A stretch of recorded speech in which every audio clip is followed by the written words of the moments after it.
Assalamualaikum students, today we are going to study about breach of the contract। यानी कि जब भी किसी कॉन्ट्रैक्ट की ब्रीचमेंट होती है तो उसमें जो पार्टी एग्रीव्ड पार्टी है, जिसको नुकसान हुआ है, जिससे मुआहदा करके तोड़ा गया है, जिसके मुआहदे की कंडीशंस को फुलफिल नहीं किया गया, उसको क्या रेमेडीज़ अवेलेबल होती हैं। हमने आज तक इसको पढ़ा कि आपने कॉन्ट्रैक्ट के सारे एसेंशियल्स को पूरा करना है, कॉन्ट्रैक्ट को बनाना कैसे है, सब चीज़ों को हमने पूरा किया। फिर हम ये भी पढ़ते आए पीछे वाले टॉपिक में, जो कि हमारा था कोजाई कॉन्ट्रैक्ट में, कि अगर वो इंसान फाइंडर ऑफ गुड्स था या वो जो भी था पर्सन, वो अगर पेमेंट इंटरेस्टेड वाला पर्सन था, या बाकी सब चीज़ें थी, अगर उसने कुछ इस तरह का इनहराफ किया अपने मुआहदे से, या उसने वो चीज़ें पूरी नहीं की, ऑब्लिगेशंस पूरी नहीं की, तो कोर्ट उसको हेल्ड करेगी, कोर्ट उसको लायबल करार करेगी, उसको वहाँ से कॉम्पनसेशन वगैरह लेकर देगी पार्टी को जिसका नुकसान हुआ है, या प्रॉपर्टी को सेव करने के लिए, प्रोटेक्ट करने के लिए कोर्ट ने कॉम्पनसेशन रखी होती है, रेमेडीज रखी होती हैं। एक हिसाब का अल्टरनेटिव वे आपके पास मौजूद होता है। अगर आप कोई भी कॉन्ट्रैक्ट करते हैं, कोई मुआहदा करते हैं, कोई एग्रीमेंट करते हैं, ऐसा एग्रीमेंट जो कि एनफोर्सिएबल बाय लॉ है, तो अगर उस एग्रीमेंट की कोई दूसरी पार्टी ब्रीचमेंट करती है, यानी कि मैं आपको पहले इसका बता देती हूँ। ओवरऑल अगर आप देखें तो एक ए पार्टी है और एक बी पार्टी है, दोनों के दरमियान एक एग्रीमेंट हो गया है, पेपर पे राइट उन्होंने किया, उसके सारे एसेंशियल्स पूरे हैं जो हमने सेक्शन 10 में पढ़े थे एसेंशियल्स कि नंबर 1 ये है कि वो फ्री कॉन्सेंट से हो ए और बी के ऊपर किसी किस्म का प्रेशर, किसी किस्म का ब्लैकमेलिंग, किसी किस्म की क्या कहते हैं उसकी कोई प्रेशर, कोई भी अनड्यू इन्फ्लुएंस, कोई मिस्टेक में, कोई फ्रॉड में, सब चीज़ों से मुबर्रा वो दोनों अपनी आज़ादाना मर्जी से एग्रीमेंट को करते हैं। उसके बाद वो दोनों जो है कॉम्पिटेंट हैं, यानी कि दोनों मेजर हैं, दोनों अक्ल और शऊर रखने वाले हैं, साउंड माइंडेड पर्सन हैं, दोनों को लॉ ने डिस्क्वालीफाई नहीं किया, कॉम्पिटेंट हैं दोनों। फिर उनका जो एग्रीमेंट है उसके लिए वो एक कॉन्सिडरेशन रखते हैं, बदल रखते हैं। फॉर एग्जांपल ए ने कहा है कि बी आप मुझे ज़मीन जो है अपनी वो दे दें। फॉर एग्जांपल हम रख लेते हैं 2 एकड़ ज़मीन है, 2 एकड़ ज़मीन बी कहता है, ए कहता है बी मुझे अपनी ज़मीन दे दो, बी कहता है कि मैंने ये ज़मीन तुम्हें देनी है, लेकिन इसके लिए तुमने मुझे फॉर एग्जांपल 3 करोड़ जो है वो आपको मुझे पे करना होगा, तो फिर मैं आपको ये ज़मीन आपके नाम कर दूंगा। दोनों का एग्रीमेंट हो गया है, तो इसमें जो उसका 3 करोड़ है वो उसका कॉन्सिडरेशन है, और ये एक लॉफुल कॉन्सिडरेशन है। तीसरा सेंशन भी पूरा हो। चौथा ये है कि लॉफुल ऑब्जेक्ट है, ज़मीन पे हम एग्रीमेंट कर सकते हैं, इसमें कोई दो राहें नहीं है, ठीक है। उसके बाद पांचवा ये है कि इस एग्रीमेंट को कानून मानता है कि ठीक है आप ज़मीन की ट्रांसफर मुंतकली कर सकते हैं, रजिस्ट्रेशन किसी और के नाम पे कर सकते हैं, उसको ट्रांसफर वगैरह कर सकते हैं, नो इशू। तो ये सब चीज़ें रिक्वायरमेंट्स पूरी है, तो इनका एग्रीमेंट हो गया। अब हुआ ये है कि इस एग्रीमेंट को तो लॉ ने रिकॉग्नाइज कर लिया, सब चीज़ें इसकी पूरी थी, कवायद पूरे थे, फ्री कॉन्सेंट थी, object consideration, everything is satisfied, सब कुछ ठीक हो गया। अब हुआ ये यहाँ पर कि जो मिस्टर बी है उसने इसको ज़मीन जो है अपनी 2 एकड़ जो है ज़मीन, वो इसके कागजात उसने इसको दे दिए, स्टाम्प वगैरह बना दिया, रजिस्ट्रेशन भी करवा दी, उसकी ज़मीन टोटली उसके नाम लगा दी ए के। लेकिन जब बारी आई 3 करोड़ देने की, तो मिस्टर ए जो है वो अपनी इस बात से मुकर गया, उसने अपने इस काम से इनहराफ कर लिया, वो इससे मुनहरिफ हो गया। वो उसने ये बात बिल्कुल, उसने कहा भाई मैंने, हमारे दरमियान कोई एग्रीमेंट नहीं हुआ, कुछ नहीं किया मैंने 3 करोड़ अब नहीं देना, अब तुमने जो करना है तुम कर लो, ज़मीन तो मेरे नाम लग गई है। वो चला गया, उसने बिल्कुल यहाँ से छोड़ दिया कि मैंने अब फर्दर कंटिन्यू नहीं करना, मैंने एग्रीमेंट को नहीं मानना। अब यहाँ पर जो बेचारा बी है उसके पास क्या रेमेडीज मौजूद हैं, जो बी है उसके पास क्या रेमेडीज मौजूद है। उसने तो सारा कुछ लॉ को तस्लीम किया है, उसने तो लॉ वाली सारी रिक्वायरमेंट्स को पूरा किया है, उसने हर एक एसेंशियल को पूरा किया अपने एग्रीमेंट को बनाने के लिए। उसने तो कोई इलीगल काम नहीं किया, कोई इलीगल मुआहदा नहीं किया, उसने तो टोटली जो कुछ लॉ ने कहा था, जिस अच्छे तरीके से कहा था, उसने उसी तरीके से अपना सारा काम मुकम्मल किया है। तो अब उसके साथ जो फ्रॉड हो गया, जो उसका नुकसान हुआ है, उस नुकसान को कौन भरेगा। जो ए ने उसका नुकसान किया है, उस नुकसान में इसको क्या मिलेगा अगर वो कोर्ट में जाएगा। कोर्ट में क्योंकि कहा गया ना कि ये जो भी एग्रीमेंट आपका होगा, वो जब सारी चीज़ें उसकी एसेंशियल सारे पूरे होंगे सेक्शन 10 वाले, तो फिर लॉ जो है वो इसको इन्फोर्स करेगा, एनफोर्स बाय लॉ। अगर उसमें कोई बंदा हेरी फेरी करता है तो लॉ उसको बाउंड करेगा कि तुम इसको पूरा करो, लॉ इन्फोर्स करेगा। और लॉ से मुराद यहाँ पर कोर्ट्स आ गई हमारी। अब जो मिस्टर बी है, मिस्टर बी अब ये बात कहेगा कि भाई इसने मेरे खिलाफ ये चीज की है, इसने ब्रीचमेंट की है। ब्रीचमेंट का वर्ड यहाँ पे यूज होता है ब्रीच, ब्रीचमेंट करना। ब्रीचमेंट करने से क्या मुराद है, किसी इंसान का मुनहरिफ हो जाना, किसी इंसान का अपने मुआहदे से इनहराफ कर देना, उसको बिल्कुल तोड़ देना, उससे अगेंस्ट चले जाना, उसको हम कहते हैं ब्रीचमेंट करना। ठीक है, अब मिस्टर ए जो है वो ब्रीचमेंट कर देते हैं कॉन्ट्रैक्ट की या एग्रीमेंट की, वो कहते हैं मैंने फर्दर कंटिन्यू नहीं करना। अब मिस्टर बी जब कोर्ट में गया है, मिस्टर बी जब कोर्ट में गया है, क्योंकि हमने कहा था ना कि भी एग्रीमेंट कुछ भी ऐसा होगा आपने कोर्ट में जाना, लॉ एनफोर्स करवाएगा।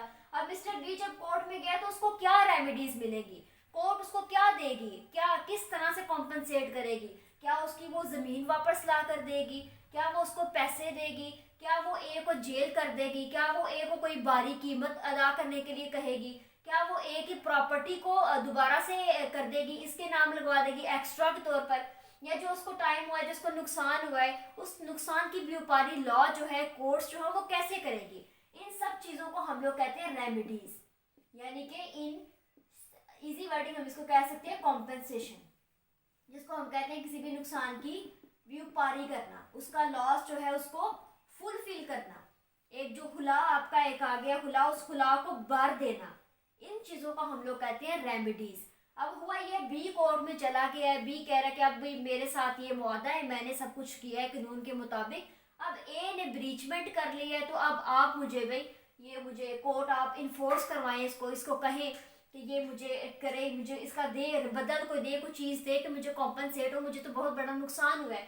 अब यहाँ पर कोर्ट जो चीज़ें अवार्ड करेगी मिस्टर बी को, कोर्ट उसके पैसे की सूरत में 3 करोड़ उससे ए से लेकर देगी, या ए को वो सजा सुनाएगी, या वो ए को कहेगी भी उसकी ज़मीन उसको वापस करो, या फिर वो ए को कहेगी तुम अपनी ज़मीन में से उतनी हिस्सा उसको बी को वापस करो ऑल्टरनेट के तौर पर, या वो उसको कहेगी भाई तुम उसको डैमेजेस दो या उसको कोई पैसे दो, क्या चीज़ें करेगी, उन तमाम को हमने आज डिस्कस करना है कि किसी भी कॉन्ट्रैक्ट की जब ब्रीचमेंट हो जाएगी, ये मैंने आपको जस्ट एक बेस पॉइंट बताइए ताकि आपको पता चल जाए हम सवाल में क्या डिस्कस करने जा रहे हैं, क्योंकि ये वर्डिंग टोटली आपके लिए न्यू है, यू डोंट नो कि ब्रीचमेंट क्या है, रेमेडीज क्या है, ये सब चीज़ें आपको इस तरह से समझ आएंगी। तो फिर अब हमने ये देखा कि जब भी किसी कॉन्ट्रैक्ट की ब्रीचमेंट होगी, यानी कि उसका कोई बंदा उसके खिलाफ जाएगा, उसको तोड़ देगा मुआहदे को, तो अगली पार्टी के पास क्या रेमेडीज मौजूद होंगी, उनके बारे में आज हमने डिस्कस करना है। ठीक है, एग्जाम्पल की आपको अब समझ आ गई है, इसको हम रिमूव कर देते हैं।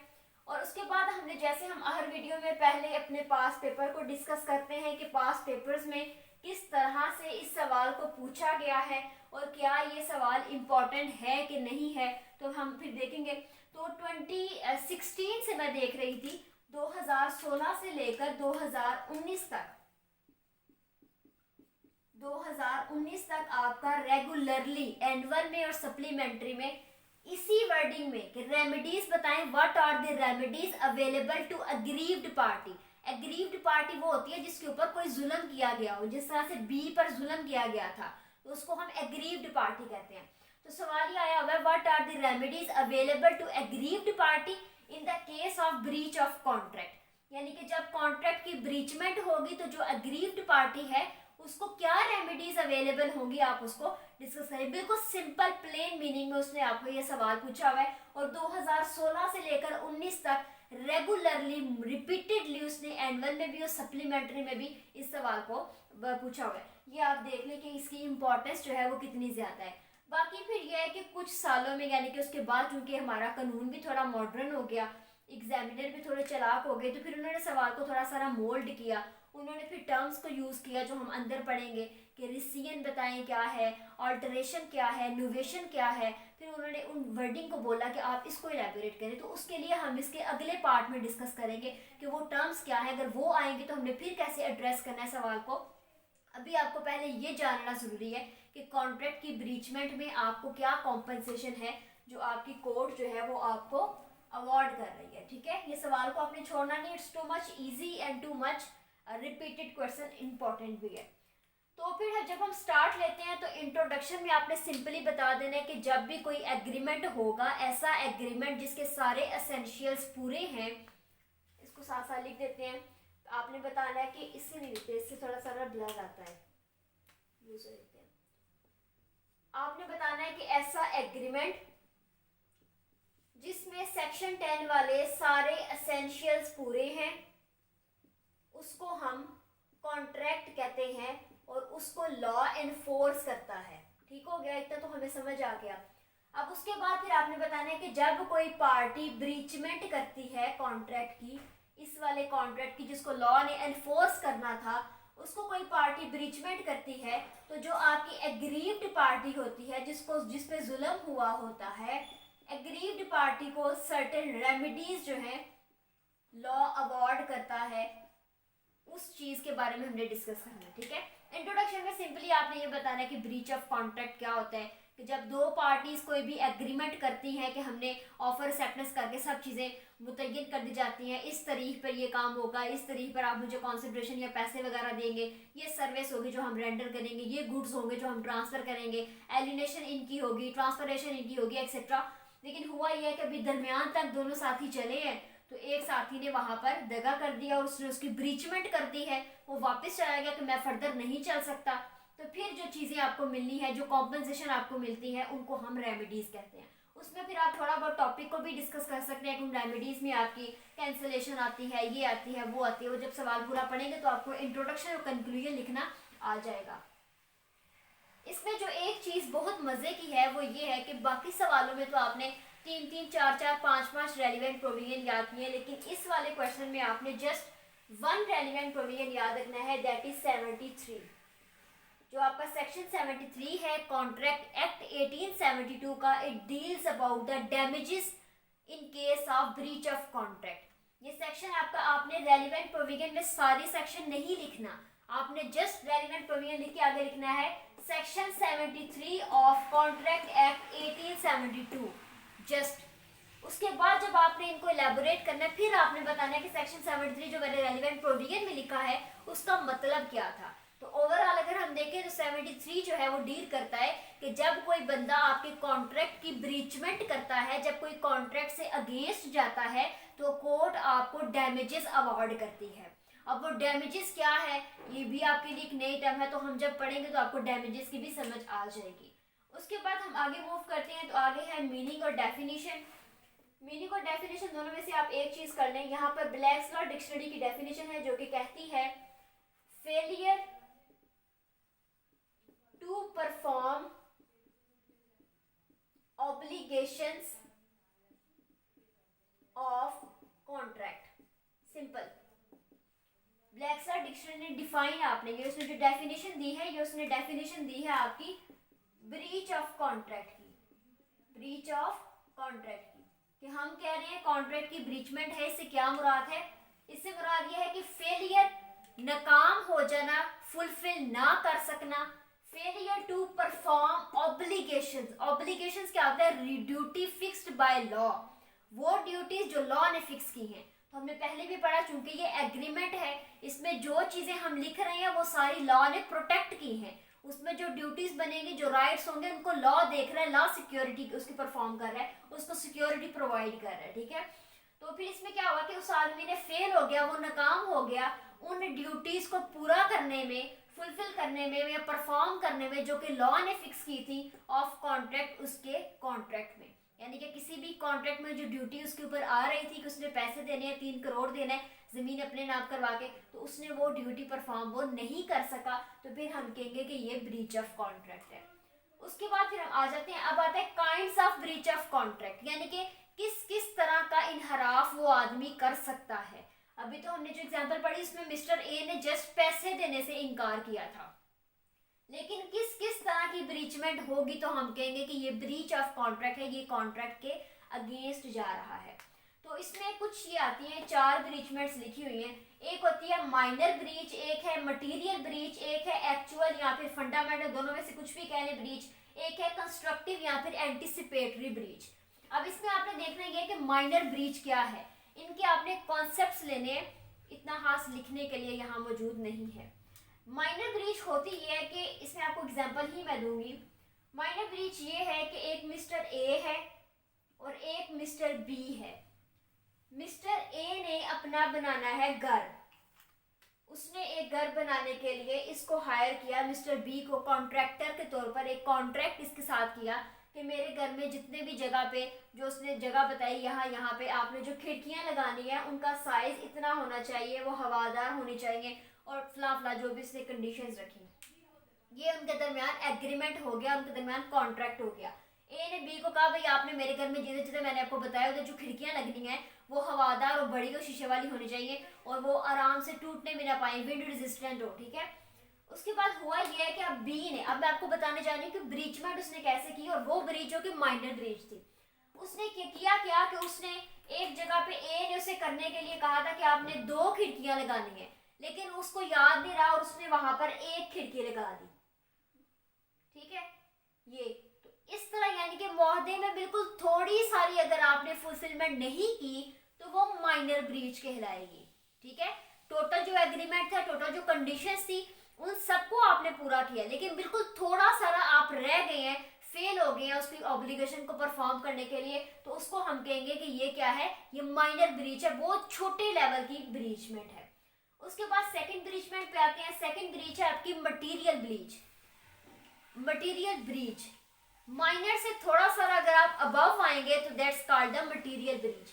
अब मटेरियल ब्रीच में क्या होता है, इसमें भी एग्जांपल देते हैं, यही वाली एग्जांपल देते हैं।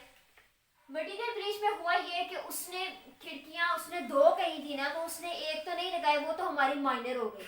लेकिन मटेरियल में ये कि उसने टोटली वहां पर दोनों खिड़कियां नहीं लगाई, थोड़ा सारा उसने ज्यादा कॉन्ट्रैक्ट की ब्रीचमेंट की है, कॉन्ट्रैक्ट से थोड़ा ज्यादा वो बाहर हो गया है, उसने दोनों नहीं लगाई। किसी और जगह पे भी उसने दोनों नहीं लगाई, बस कुछ उसने चीजें पूरी की है, कुछ कंडीशंस को पूरी की है। फॉर एग्जांपल किसी कॉन्ट्रैक्ट में 4-5 बातें थी जो उसने ए ने बी को कहा थी कि आपने ये करनी है, उसने उनमें से अपनी मर्जी से 2 चीजें तो पूरी करनी है और बाकी 2 से उसने ब्रीच कर दिया, बाकी 2 को इग्नोर कर दिया, तो इसको हम कहेंगे मटेरियल, यानी कि माइनर से थोड़ा सारा अगला स्टेप क्या आपका आता है, मटेरियल ब्रीच का।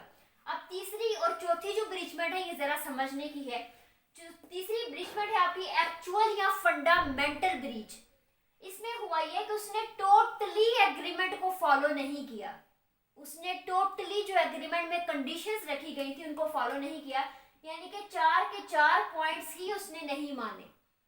जैसे मैंने आपको पहले एग्जांपल दी जो हमारी जमीन वाली थी, उसने जमीन तो ट्रांसफर कर दी, लेकिन अगले बंदे ने ये नहीं किया कि उसने 3 करोड़ था तो वो 2 करोड़ दे देता, 1 करोड़ ना देता तो फिर ये माइनर ब्रीच थी। अगर वो 3 में से 1.5 देता तो ये मटेरियल ब्रीच तक आ जाना था, या 1 देता 2 ना देता तो मटेरियल था। और फंडामेंटल ये एक्चुअल ब्रीच कब होनी थी, जब उसने 3 का 3 करोड़ ही नहीं दिया, टोटली अमाउंट उसने नहीं दी, तो उसको हम कहते हैं कि ये एक्चुअल या फिर फंडामेंटल ब्रीच है। टोटली एग्रीमेंट को उसने अपना काम ले लिया, वहां से पैसे कॉन्ट्रैक्टर ने ले लिए हुए हैं, लेकिन जो उसने काम कहा था वो टोटली उसने नहीं किया। उसने कहा था भाई मेरे घर में आपने कम से कम 12 खिड़कियां लगानी है जो बड़ी बड़ी होनी चाहिए, यहाँ से सूरज की रोशनी अंदर आए, हवा वगैरह आए, लेकिन उस आदमी ने क्या किया, कॉन्ट्रैक्टर ने टोटली उस एग्रीमेंट में अपनी मर्जी से उसके पूरे घर में दरवाजे बनाए, लेकिन खिड़की एक भी नहीं रखी, टोटली उसने अपनी मर्जी का काम किया, तो उसको हम क्या कहते हैं, एक्चुअल या फिर फंडामेंटल ब्रीच, जो कि बिग लेवल की है, टोटली वो अगेंस्ट चला गया, ठीक है। उसके बाद चौथी आपकी ब्रीच आती है कंस्ट्रक्टिव या फिर एंटिसिपेटरी ब्रीच। कंस्ट्रक्टिव या फिर एंटिसिपेटरी ब्रीच क्या है, इसमें सिर्फ उसने इतना नहीं किया कि टोटली एग्रीमेंट को तस्लीम नहीं किया, उसने उसकी जो परफॉर्मेंस है उसको इम्पॉसिबल बना दिया, ठीक है। यानी कि जैसे हमने पढ़ा पहले वाले स्टेप में कि उसने टोटली उसने कहा था भाई आपने मेरे घर में 4 या 12 खिड़कियां बनानी है जो हवादार हो, सूरज की रोशनी अंदर आए, रोशनी, उसके बाद ये चीजें इजी नहीं प्यारी लगे, लेकिन उसने क्या कहा, उसने क्या किया, उसने फंडामेंटल या फिर एक्चुअल ब्रीचमेंट की और पूरे के पूरे घर में एक भी खिड़की ना रखी, जगह ही नहीं रखी उसने खिड़की की, या जगह रखी है तो उसने वहां पर खिड़कियां नहीं बनाई, तो ये आपकी फंडामेंटल ब्रीच हो गई। अब ये टर्न कब होगी कंस्ट्रक्टिव या एंटिसिपेटरी ब्रीच में, जब उसने उन खिड़कियों की जगह को इम्पॉसिबल कर दिया कि वहां पर कल को कोई खिड़की बन सके।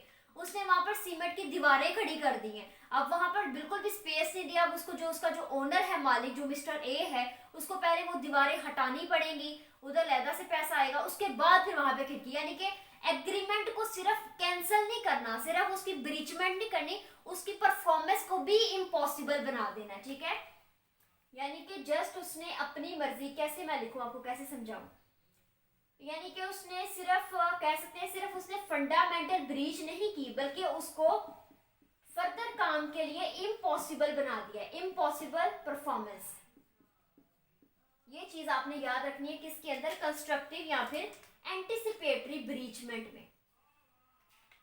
यानी कि आप ऐसा कर सकते हैं कि उसने हम जो आपकी ज़मीन, आपकी ये वाली खिड़कियों वाली मिसाल है, इसमें उसने सिर्फ पहले वाले में तो फंडामेंटल तक किया था कि उसने बनाई नहीं, टोटली उसने इग्नोर कर दिया, इस बात को उसने कान ही नहीं इस पे धरे। लेकिन एंटिसिपेटरी ब्रीच में उसने क्या किया कि जिन जगहों पर उसने मार्क किया था कि यहाँ पर आपने बड़ी बड़ी खिड़कियां लगानी है, उसने उन जगहों पे बिल्कुल ही दीवार खड़ी कर दिया। अब वहाँ पे इम्पॉसिबल परफॉर्मेंस हो गई ना। अब वहाँ पे खिड़की कैसे बनेगी, पहले वो उसको तोड़ेगा दीवारों को और फिर वो वहाँ पे खिड़की बनाएगा, तो उसने परफॉर्मेंस को इम्पॉसिबल बना दिया। ब्रीचमेंट भी किए और साथ में परफॉर्मेंस को इम्पॉसिबल भी बनाया, तो फिर हम इसको कहेंगे कि इट्स द कंस्ट्रक्टिव यहाँ पे एंटिसिपेटरी ब्रीच। ठीक है, ये आपकी इस काइंड की आपकी ब्रीचमेंट कॉन्ट्रैक्ट की हो सकती है। ये भी हो सकता है कि जो आपने एग्रीमेंट किसी के साथ किया है वो बहुत थोड़ा सारा वहां से ना करे, वो एग्रीमेंट को पूरा ना करे, थोड़ा सारा, बाकी सारा करे लेकिन थोड़ा सारा ना करे। ये भी हो सकता है वो थोड़ा ज्यादा पोर्शन उसका पूरा ना करे। ये भी हो सकता है वो पूरे के पूरे कॉन्ट्रैक्ट को ही पूरा ना करे। और ये भी हो सकता है कि वो कॉन्ट्रैक्ट को इस तरीके से कर दे कि उसको इम्पॉसिबल बना दे। जैसा हमने पहले वाली एग्जाम्पल पढ़ी थी जमीन वाली, तो उसमें तो अगर वो मैंने बताया कि अगर वो 2 करोड़ दे देता और 1 करोड़ ना देता तो ये माइनर ब्रीच थी। अगर वो 1 देता और 2 ना देता तो फिर ये मटेरियल ब्रीच थी। अगर वो 3 करोड़ की 3 करोड़ अमाउंट ही ना देता तो ये फंडामेंटल और एक्चुअल ब्रीच थी। और अगर वो ये करता कि वो बाहर के मुल्क में भाग जाता, कहीं छुप जाता, कोई समझ नहीं आता किधर गया, तो उसने इम्पॉसिबल बना दी ना परफॉर्मेंस। अब कहाँ से पैसे आएंगे, अब तो कोड ही लेके दे सकती है। तो इसको फिर हम कंस्ट्रक्टिव या फिर एंटिसिपेटरी ब्रीच कहते हैं। होप सो कि आपको समझ आ गई होगी। अगर फिर भी समझ नहीं आए तो आप कमेंट सेक्शन में पूछे, मैं आपको जरूर बताऊंगी। उसके बाद फिर अब आता है ब्रीचमेंट। तो हो गई, कॉन्ट्रैक्ट की खिलाफ वर्जी तो कर ली गई है, कॉन्ट्रैक्ट को तोड़ दिया गया, उसको पूरा करने से इनकार किया गया। अब भाई आप कोर्ट में चले गए, मिस्टर बी जो है वो आ गया कोर्ट में,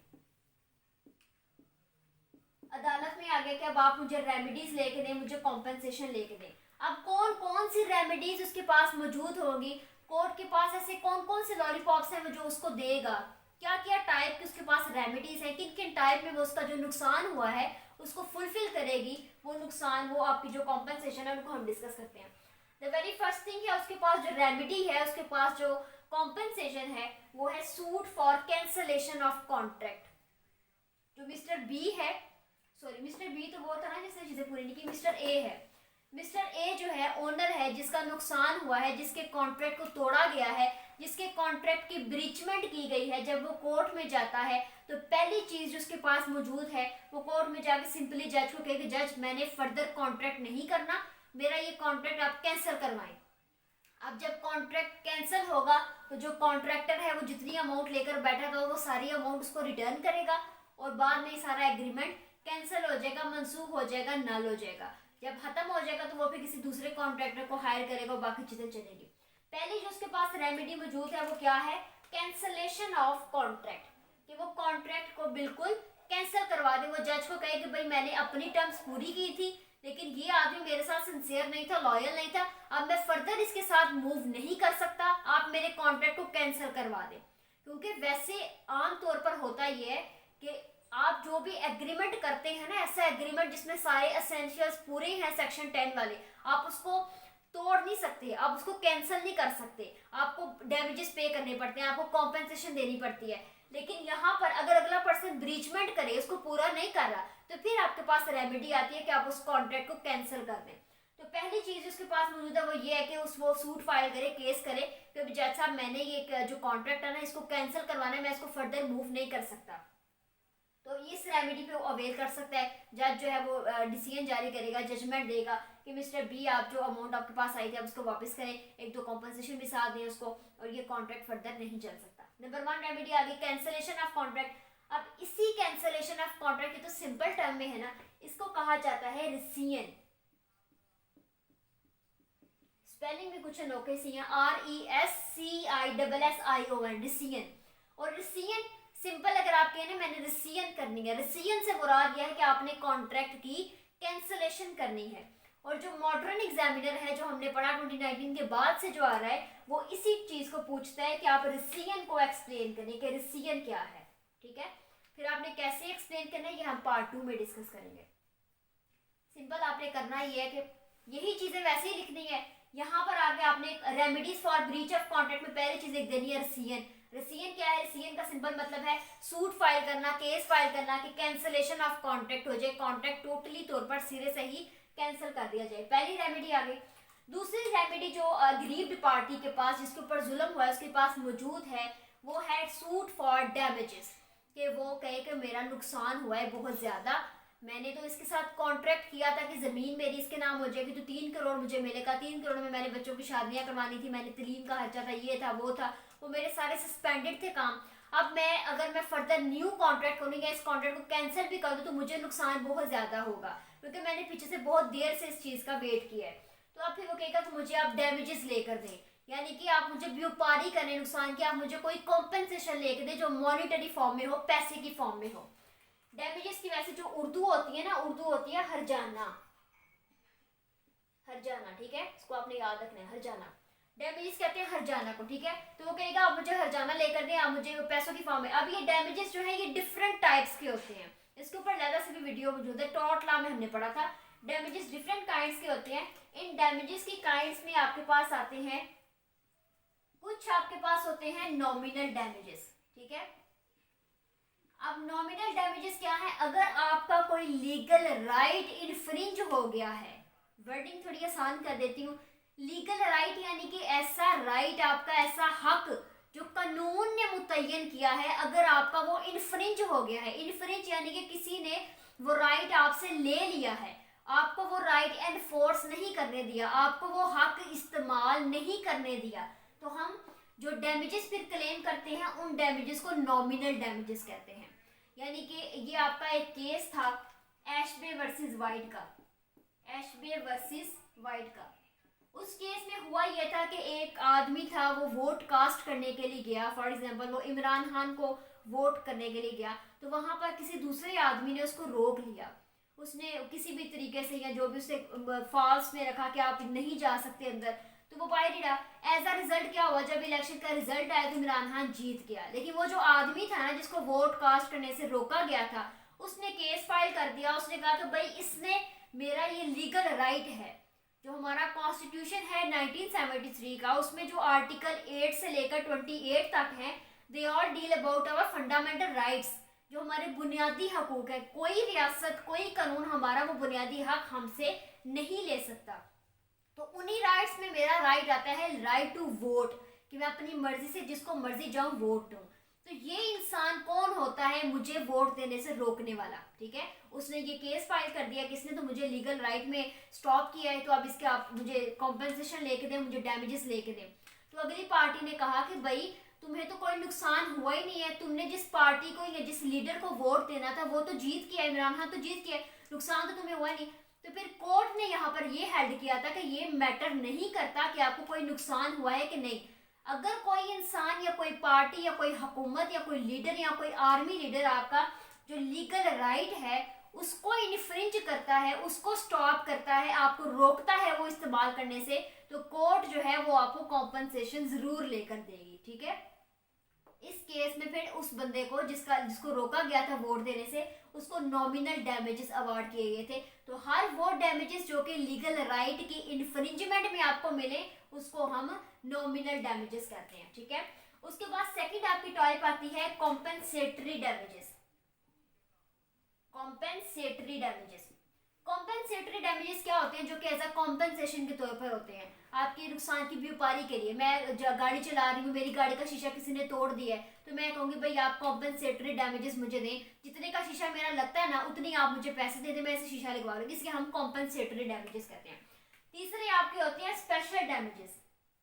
स्पेशल डैमेजेस ये होते हैं कि फॉर एग्जांपल अगर शीशा मेरा टूटा भी है ना, अब मुझे शीशे के साथ मेरी ब्रेक्स भी फेल हो गई हैं, ये जो भी सीन उसके साथ रिलेटेड हुआ है, साइड मिरर्स भी ब्रोकन है मेरी लाइट्स जो आगे से हेडलाइट्स हैं वो भी थोड़ी सारी खराब हो गई हैं, तो अब मैं उसको कहूँगी अब आप मुझे स्पेशल डैमेजेस देंगे, यानी कि अब मुझे सिर्फ मिरर के पैसे नहीं चाहिए, या फिर मेरी गाड़ी टूटने से जो मुझे नुकसान होगा, मैं लेट पहुंचा हूँ अपने ऑफिस में, मेरी मीटिंग वहाँ थी, बहुत ज़रूरी मीटिंग थी मेरी, फ्यूचर में भी मुझे नुकसान होगा इसकी वजह से, वहाँ पे मेरी इंसल्ट होगी, मेरा बिजनेस लॉस होगा, तो इसके लिए जो डैमेजेस होंगे वो स्पेशल होंगे, ठीक है।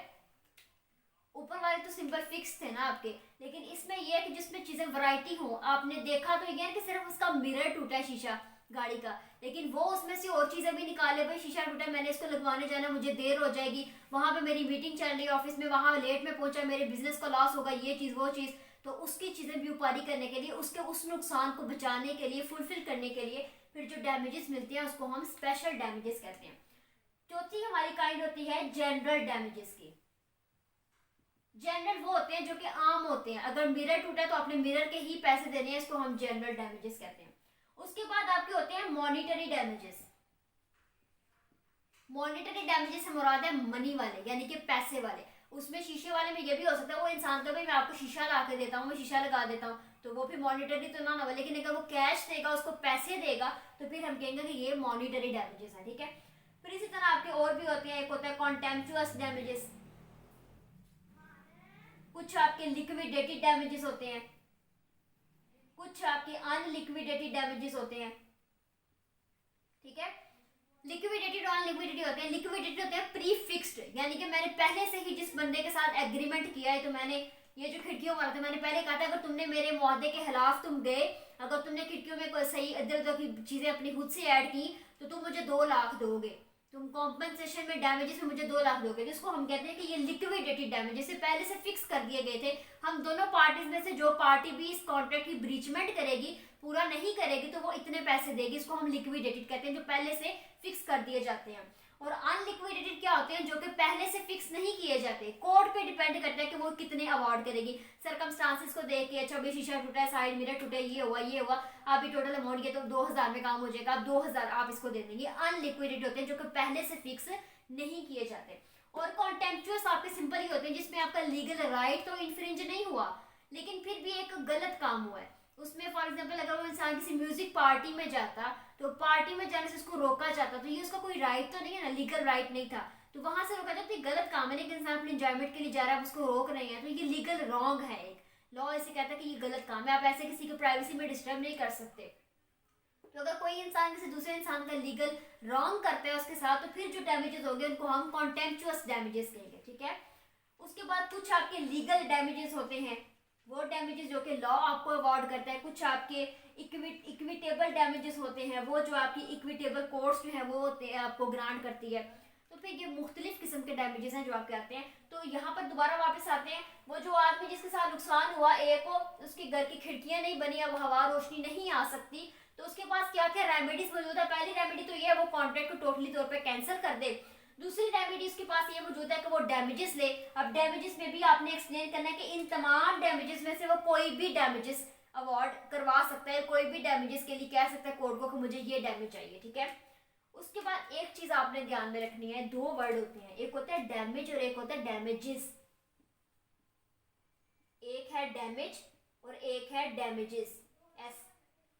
हम लोग पढ़ते आए ना बचपन से, वाहद की जमा बनानी हो तो एस या ईएस लगा देते हैं, लेकिन इसमें ऐसा नहीं है। अगर आपका लिखा हुआ आया है डैमेज, तो इसका मतलब है नुकसान, ठीक है। आपका क्या नुकसान हुआ है, इसको हम डैमेज कहते हैं। और जो डैमेजेस है उसका मुराद है हर्जाना।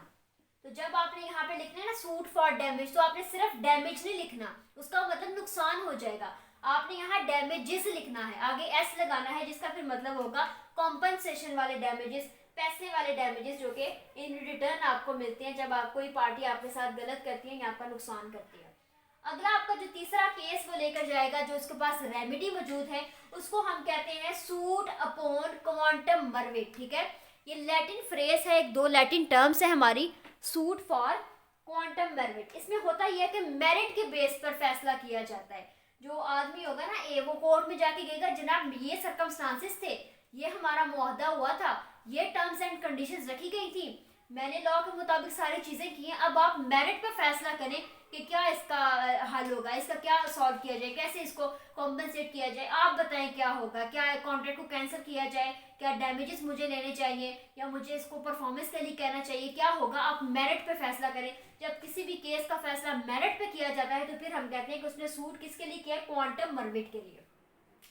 इधर मैं थोड़ा सा लिख भी देती हूँ ताकि आपको याद रहे, ये क्या है, मेरिट बेस्ड डिसीजन, यानी कि कोर्ट को कह दिया जाता है भाई आप मेरिट पे फैसला करें। चौथा जो उसके पास रेमेडी मौजूद है, चौथी रेमेडी उसके पास मौजूद है सूट फॉर स्पेसिफिक परफॉर्मेंस। अब वो आदमी ए जो है, जरूरी नहीं कि वो बिल्कुल ही कहे कभी जलाद बन के कि आप कैंसिल करें कॉन्ट्रैक्ट को, मुझे डैमेज लेकर दें, आप मेरिट पे फैसला करें, नहीं, वो थोड़ा सा ऑल्टरनेटिव वे भी यूज कर सकते हैं। वो कह सकते हैं कि आप बी को कहें कि वो मेरे कॉन्ट्रैक्ट की परफॉर्मेंस करे, इसको परफॉर्म करे। अगर उसने इम्पॉसिबल बनाया है, अगर उसने बिल्कुल ही वो दीवारें बना दी खिड़कियों की जगह पे, तो इसको काम बताए कि दीवार हटाए और वहां पे खिड़कियां बनाए, परफॉर्म करे। इसने इम्पॉसिबल बनाया ना परफॉर्मेंस को, तो अब यही जाए उसको परफॉर्म करे। अगर इसने मायने ब्रीच किए, इसने मुझे वो जो जमीन वाली एग्जाम्पल दी, इसने मुझे 1 करोड़ दिया, 2 नहीं दिया, तो उसका काम बताए ये परफॉर्म करे, बाकी का 2 करोड़ मुझे दे, या 3 नहीं दिया तो 3 का 3 मुझे दे, या कहीं गायब हो गया तो कहीं से भी आगे किसी से भी लेकर मुझे 3 करोड़ दे, इस कॉन्ट्रैक्ट को परफॉर्म करे, मैंने इसको कैंसिल नहीं करना। तो वो स्पेसिफिक परफॉर्मेंस वाली रेमेडी भी ले सकता है। वो कह सकता है कि कॉन्ट्रैक्ट को मैंने कैंसिल नहीं करना है, अब अगले पार्टी से मुझे एनफोर्स करवा के दें, मैंने इसी को लेकर चलना है, इसी पार्टी के जरिए ये करना है। आप इसको बोले कि ये परफॉर्म करे इसको, ठीक है। उसके बाद नेक्स्ट स्टेप हमारे पास आता है, अगली जो रेमेडीज के पास 5वीं मौजूद है, वो है सूट फॉर इंजंक्शन। इंजंक्शन से मुराद क्या होता है, किसी भी काम को करने से स्टॉप हो जाना, ठीक है, यानी कि किसी काम को करने से रोक देना, उसको रोकना, स्टॉप करना, रेजिस्ट करना, ठीक है। इसमें होता ये है कि अब हमने देखा ना यहाँ पर, अब फॉर एग्जांपल ए जो है और बी ने उसको कहा, ए ने बी को कहा था मेरे घर में खिड़कियां बनाए, या उसने कहा था भाई मैंने जमीन सेल किया, अब तुम मुझे 3 करोड़ दोगे मुझे।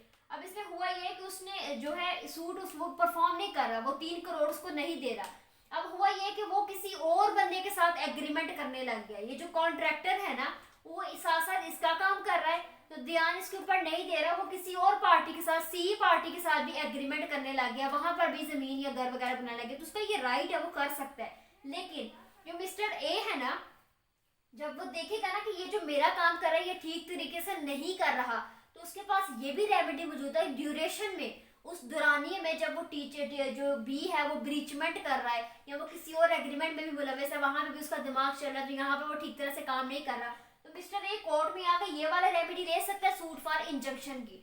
वो फिर कहेगा कोर्ट आप इसको कहे बी को कि अगली एग्रीमेंट से ये इंजेक्ट रहे, वहां से ये रेजिस्ट कर दे, उधर से स्टॉप रहे, अपनी अदर एक्टिविटीज को ये स्टॉप कर दे, और टोटली फोकस्ड होके हमारे इसी एग्रीमेंट पे फोकस करे, यही काम करे, ठीक है। उस पार्टी को वो रोकने के लिए भी रेमेडी वेल कर सकता है। For example very simple wording में आपको ये बताती हूँ, जैसे हमने पहले वाले कॉन्ट्रैक्ट में पढ़ा कि उसने जमीन सेल की और उसके बाद उसने उस पैसे का कहा, अब हम इसको थोड़ा सा उल्टा कर देते हैं, यानी उल्टा ऐसे कर देते हैं कि जो बी था ना उसने जमीन ट्रांसफर करनी थी, अब ए जो है उसने क्या किया, उसने पेमेंट कर दी 3 करोड़, लेकिन बी जमीन की ट्रांसफॉर्मेशन नहीं कर रहा, जमीन के पेपर्स उसको नहीं दे रहा। अब हुआ यह है कि मीनवाइल जो है, मीनवाइल ए को पता चलता है कि इसने पैसे तो मुझसे 3 करोड़ ले लिए हैं, लेकिन अब इसके इरादे ये है कि ये अपनी जमीन किसी और पर्सन को बेचने वाला है। चीज ये थोड़ी सी समझने वाली है, तो हम इसको लिख के समझाते हैं ताकि आपको आसानी से समझ में आ जाए। इसमें हुआ ये है कि जो मिस्टर ए है ना, मिस्टर ए का एग्रीमेंट हुआ है बी के साथ। क्या एग्रीमेंट था कि ये जमीन है बी की, और मिस्टर ए कहता है कि मैं आपको 3 करोड़ दूंगा, और इसने ये पेमेंट कर भी दी है, इसने 3 करोड़ बी को दे दिया है। अब बस काम इतना है कि बी ने अपनी जमीन उसके नाम लगवानी है। अब मीनवाइल होता क्या है कि एक तीसरी पार्टी आती है यहाँ पर, तीसरी पार्टी है आपकी सी। सी को जब पता चला है कि बी के पास जमीन है और उसने 3 करोड़ वाला एग्रीमेंट किया है ए के साथ, तो सी क्या करती है, वो चालाक बनती है, वो बी को अप्रोच करती है और कहती है तुमने ए से 3 करोड़ लिया ना, मैं तुम्हें 6 करोड़ दूंगा और तुम ये जमीन मुझे सेल कर दो। अक्सर आप ये डेली लाइफ में ये मामला देखते हैं।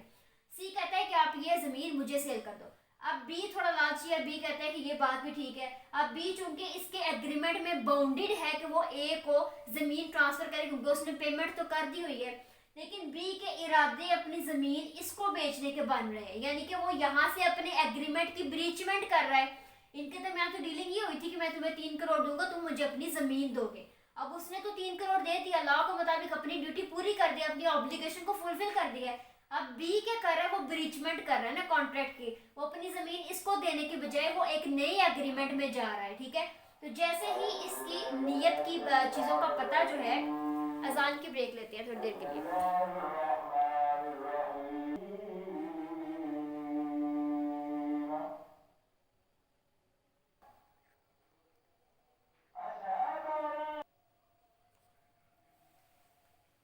ओके, तो हम यहाँ पर थे कि अब ए और बी के दरमियान जो कॉन्ट्रैक्ट है वो तो हो गया था, ए ने सारी कंडीशंस को फुलफिल किया था, लेकिन बी जो है वो उसके इरादे बन रहे हैं कि वो सी के साथ कॉन्ट्रैक्ट करे क्योंकि सी उसको ज़्यादा पैसे दे रहे हैं, वो एक नई एग्रीमेंट की तरफ जा रहा है।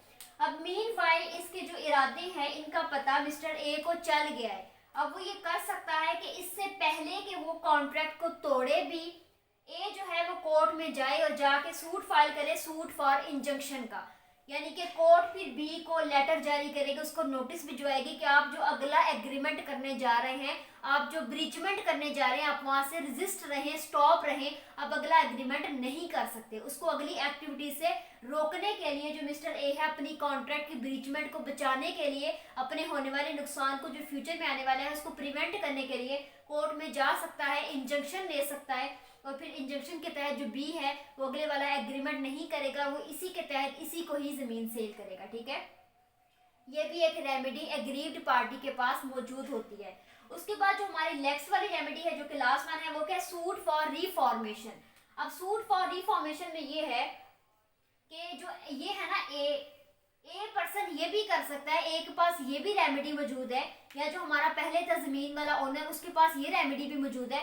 तो वो क्या करे कि वो उसको कहे कि हाँ अगर आपको इसकी कंडीशन पूरी नहीं समझ में आ रही, आप इसकी कंडीशन को पूरा नहीं कर सकते, तो हम ऐसा करते हैं, हम रिफॉर्म कर लेते हैं कॉन्ट्रैक्ट को, हम नए सिरे से बना लेते हैं।